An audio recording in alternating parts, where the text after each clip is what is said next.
A CNN journalist heard about an elderly Jewish man who had been going to the Western Wall to pray twice a day.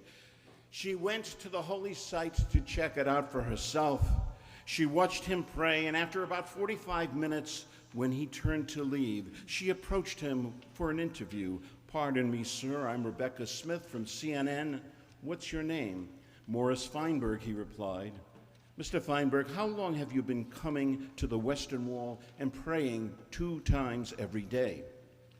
"I've kept up this tradition for 60 years, he proudly proclaimed. 60 years, that's amazing. What do you pray for?" He said, "I pray for peace between Christians, Jews, and Muslims. I pray for all the wars and all the hatred to stop. I pray for our children to grow up safely as responsible adults and to love their fellow humankind. I pray that our politicians tell us the truth and put their interests ahead of their interests of the people ahead of their own interests." Mr. Feinberg, how do you feel after having observed this beautiful tradition for 60 years? "I feel like I've been talking to a wall." In the words of Fiddler on the Roof, sounds crazy, no? But tradition can have a powerful impact upon us. It's a powerful force. Gershom Shalom, the great Jewish philosopher and foremost scholar of Jewish mysticism in the 20th century, described tradition in the following way: tradition is not simply a preservation, it is a journey of self-exploration. In 1905, Shalom Aleichem published his Yiddish stories about Tevye, struggling to maintain tradition, the dairyman who, along with his wife Golda, was raising 5 daughters in Imperial Russia. Generations later, Jerry Stein, Sheldon Harnick, and Jerry Bach fell in love with these beautiful stories, and in 1964, Fiddler on the Roof debuted on Broadway. Experts said it was destined to fail. It would only appeal to a very limited Jewish audience. It's been an international success ever since. The play seems to have an enduring resonance. Just this past June, a documentary about the universal appeal of the play was released, entitled The Fiddler's Journey. You can watch it on many streaming platforms. Throughout the years, there have been numerous remakes of the musical on stage, and recently, a reported remake of the 1971 film is said to be in the works. Prior to the interruption of COVID, there has been a production of Fiddler on stage somewhere in the world every single day since 1964. Quite remarkable. What is the power of this quintessential Jewish story that it continues to resonate far beyond the Jewish community? Fiddler is, first and foremost, a story about the challenges of maintaining tradition while adapting to the pressures of a changing world. Every culture and every generation faces this struggle of adapting without losing their essence.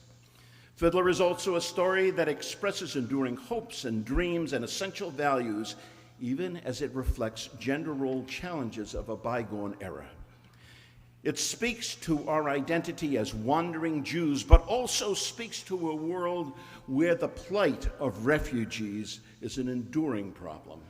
The Fiddler story expresses betrayal of the common people by government, and it questions trust in authority of leadership, sentiments that ring true in our own day and age for many of us around the globe. Tevye, although he may be poor in material possessions, is rich in integrity, a quality that we can all respect regardless of our religious and cultural backgrounds, especially now at a time when integrity is deeply lacking in our societal role models. Sadly, the depiction of a pogrom destroying the joy of a Jewish wedding at the end of the first act is all too reminiscent of the enduring virus of anti-Semitism.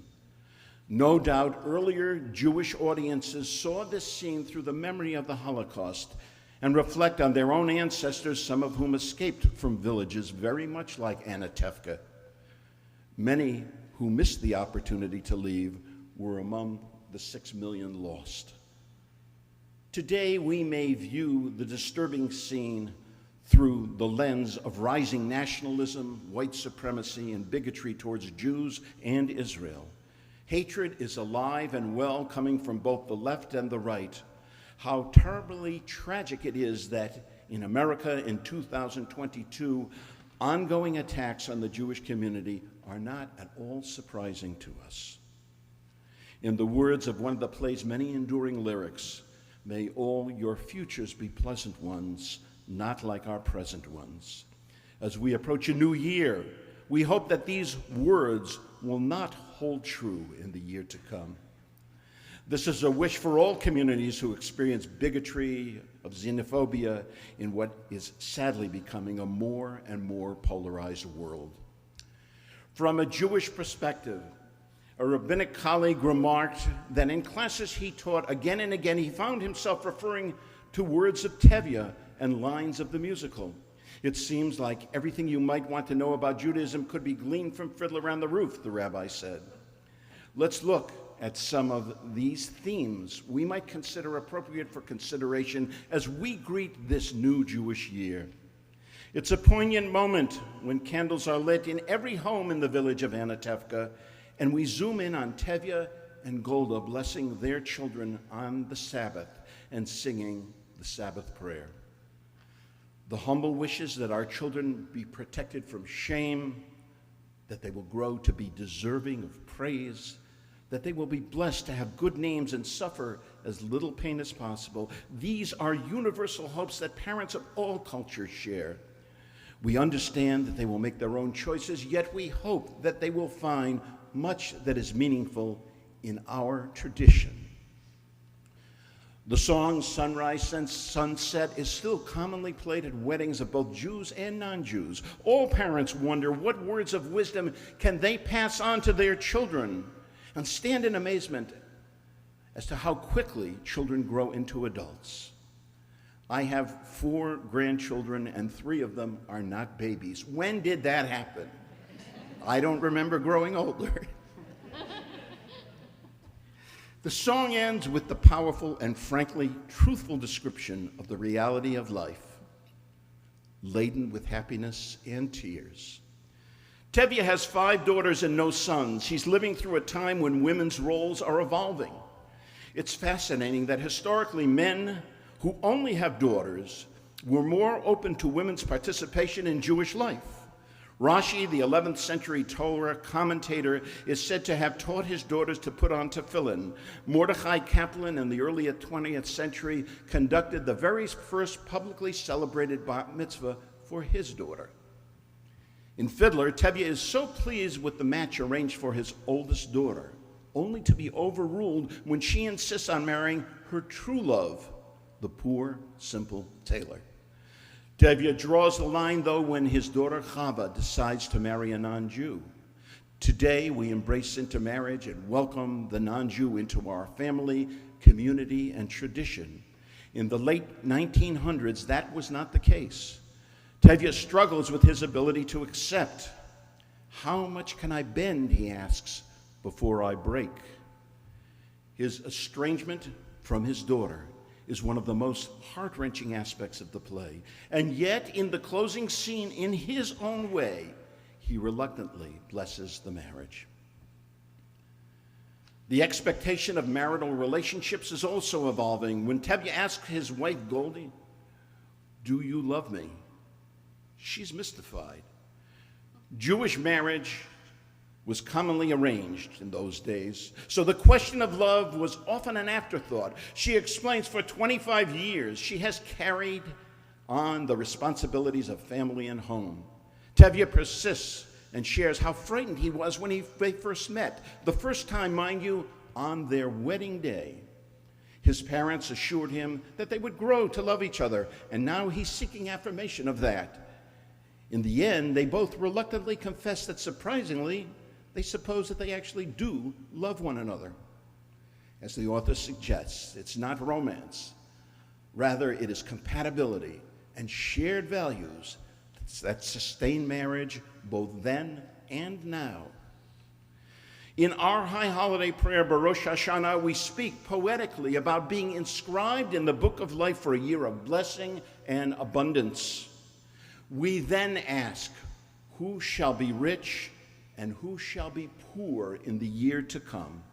It begs us to reflect on our highest priorities. If money ceased to be a concern, then what would we value most?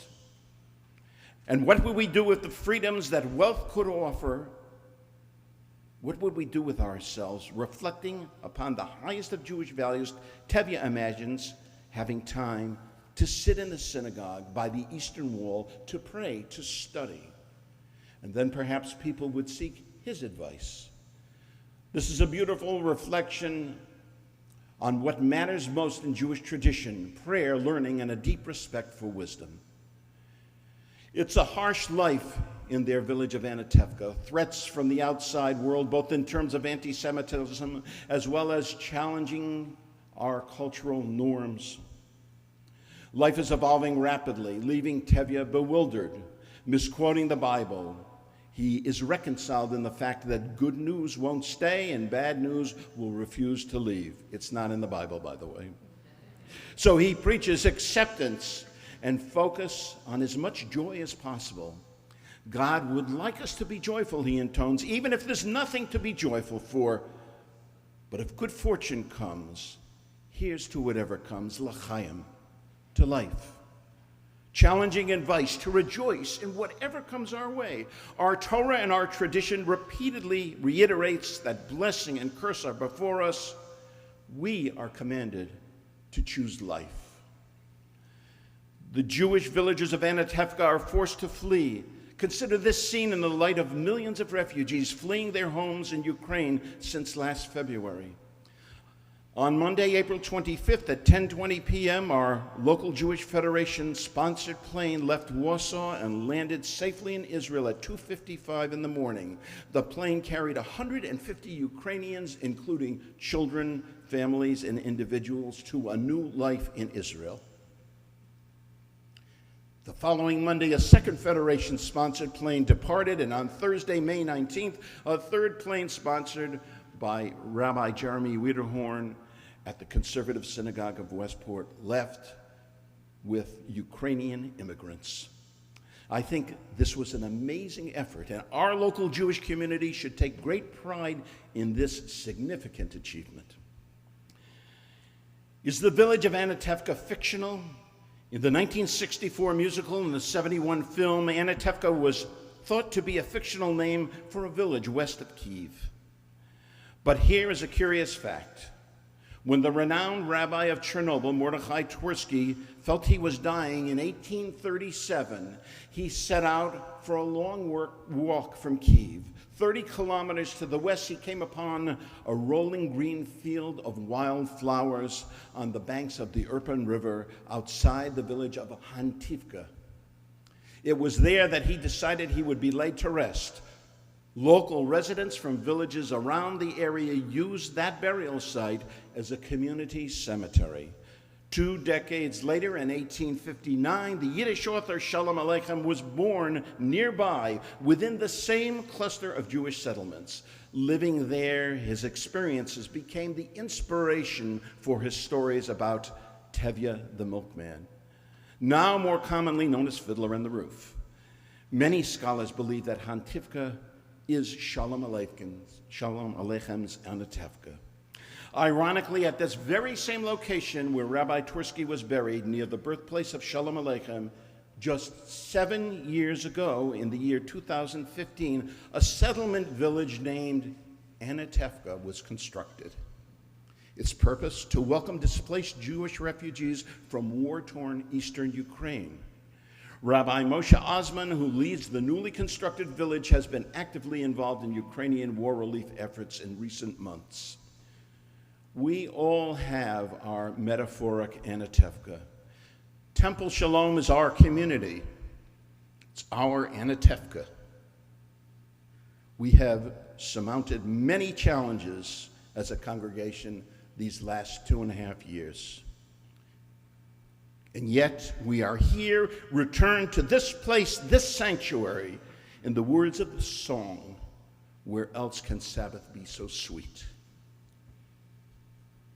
We are here ushering in a new year filled with new possibilities. From this place, for the first time in 3 years, we pray with fullness of hearts for the people of the many Anatevkas in Ukraine, forced to journey far from their homes. We pray also for the continuing goodness that people throughout Europe have shown them, countries like Poland who have taken in millions of refugees out of the goodness of their own hearts. The play ends with the song, Far from the Home I Love. Its words represent the arching theme, a powerful reminder, there with my love, I'm home. Wherever we end up this year, if we have each other, there with our loves, we are home. Life is truly a delicate balancing act, teetering between joy and sorrow, success and failure, blessing and curse, the bitter and the sweet. We are all fiddlers on the roof, trying our best to keep our balance. May we enter this new year of 5,783 with courage, strength, comfort, hope, and joy, and with tremendous excitement about where this next stage in our journey will lead. May we be inscribed in the book of life for a year of blessing and goodness. May we choose life. L'chaim. Shana Tova.